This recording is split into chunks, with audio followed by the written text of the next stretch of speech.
Ladies and gentlemen, welcome back to a brand new video, which I haven't done a video on this channel in a few months. But today is a very special day because today I'm going to be showing you all the new iPhone 15 Pro Max. So in this video I'm going to be more specifically unboxing the new iPhone, but I will also be talking a little bit about some of the details behind it. So here we have, of course, standard packaging where I have to just peel this green thing off, which is not new. I remember doing it last year, but this is a very nice design, and this color looks insanely good, I must say. So inside the box you have, of course, the iPhone, the main deal, and you also have some manuals with a sticker as well for all the Apple fans out there, and then there's other details like for SIM cards and whatnot. And here they've also provided what seems to be a USB-C cable. But there seems to be no, outlet where you can plug this into. But there are various devices, for instance a laptop. A lot of Windows laptops have a USB-C port that you can just plug this into in order to charge your phone. Now some of you may have looked a little bit closely and wondered, didn't mention the SIM ejector tool, and that's because I didn't get it, because this time Apple has decided to change and go for electronic SIM cards. That's why you don't see a place where you can insert in a SIM card on the iPhone as well. Now for the Pro phones, there's a fascinating change that Apple has decided to make. They have transitioned from shiny stainless steel, which I feel like I've been looking at over and over and over again for many different iPhones, but it's good to see that there's finally a change with the design for the iPhones. It used to be shiny stainless steel, but now it's going to be brushed titanium for the outer rail material, and it's not only just going to be 10% lighter, but also the sleek brushed finish, which should be very interesting because it's actually still not, fingerprint proof, which, you can kind of see a little bit. Okay, so some of you may have picked up on the detail that I said USB-C. So Apple's decided to get rid of the Lightning port. Finally, I think it's about time that they switch to a more common cable used for iPhones and other electronic devices. But here, they got rid of the Lightning port as well, because of course you need a place to plug in for the USB-C. So they just replaced it, and just like I said last year, looks very clean.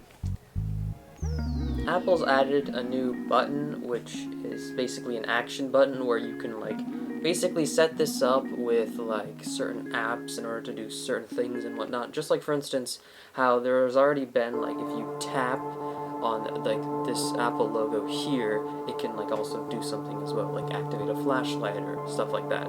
So in terms of price, the regular iPhone 15 is going to be $799, and the iPhone 15 Plus is going to be $899 respectively.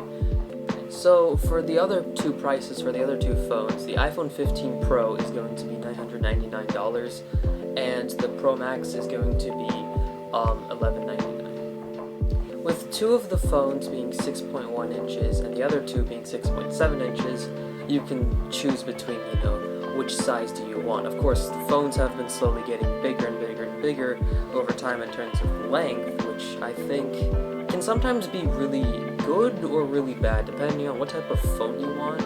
Me personally, I think it's a little bit better because, you have a little bit more room to fit in more information on your screen. So I think that's a bit of a bonus with how technology has evolved over the years. For the iPhone 15 Pro and Pro Max, they have a lighter, more durable titanium frame for the phones, and also a very fast A17 Pro chip, and also ProMotion display and powerful camera lenses. And the models are designed for the ultimate iPhone experience.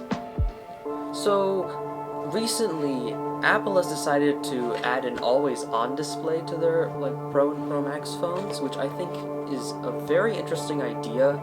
Basically, the concept of an always-on display is that, for instance, whenever it's using its least most power-consuming mode is when the screen usually turns kind of dark, and you can choose whether or not you can have it on. But basically, if you have it on, notifications will still pop up, but this display gets really dim, and it's only at 1 hertz for the refresh rate during that time period.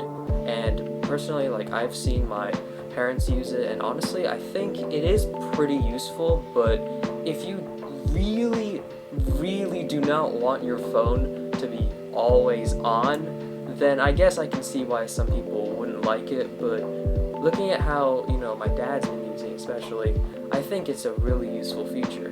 Besides the always-on display, the Pro phones also have a Super Retina XDR display, and of course with the always-on feature I just mentioned, and with a 120 Hz ProMotion refresh rate.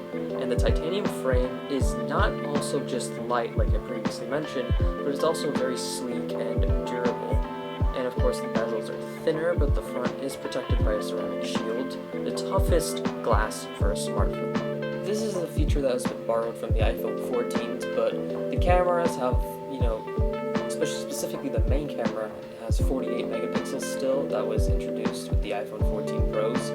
But with the A17 Pro chip, there are some new capabilities that can be accessed. For instance, the camera features a 24mm focal length with an f1.78 aperture and second generation sensor shift optical image stabilization for less movement and much crisper photos and videos.